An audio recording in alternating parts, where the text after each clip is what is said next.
Hi, Bill. We wanted to show you how the kids with extra time could edit their forms. So first of all, in the settings, when you create the form, when you go to settings, you have to make sure they're limited to one response. That just happens to be the title we put here, but make sure that that option is chosen. The kids are limited to one response for the questions. And then you can see here, Janine Lombardo created a form. I typed in the email. I answered this question, but I didn't have time to do this one. So I go on and hit submit.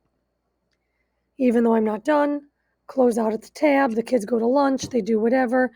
And then when they're ready to go on and finish the test, they go back to wherever you put the link, probably Google Classroom, open it up again, click on edit your response, and then here is the additional question or questions that I did not answer.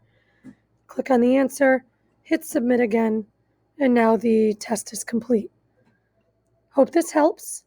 If you have any other questions, let us know. And just remember to make sure you limit it to one response. For whatever reason, that has to be done. And hold on, Janine's saying one more thing.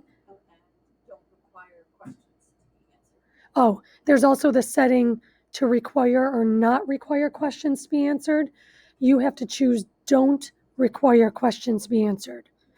We don't know why, but that's the only way that this has worked in the past. Email me, call, whatever. Let us know if you have any questions.